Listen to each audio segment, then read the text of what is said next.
кызымды анан алып алып Кочкорго жөнөдүк.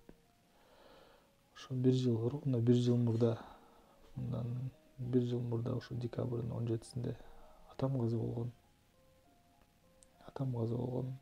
Анан ошону Кочкорго алып барып койгонбуз атамды. Кызымды дагы анан айттык Кочкорго эле ошо атамдын жанына коебуз деп анан Кочкорго алып кеттик кызымды. Атам 17-си каза болсо, кызым 18-декабрда каза болот.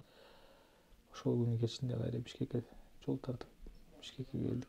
Экспертизанын жыйынтыгы чыга элек азыркы маалда. Баягы күнөөлүүлөр жүрөт бош эле. Бейкүнөс.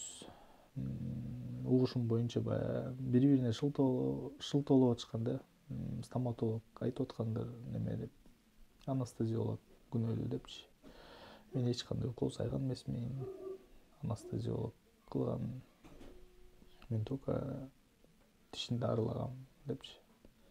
Кызым чарчап калгандан баштап ошо 1 жума болду.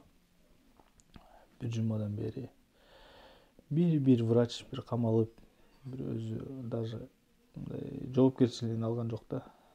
Тергөөгө келишет экен, кетет экен болду. Ушинтип коюп эле жүрүшөт боштондукта.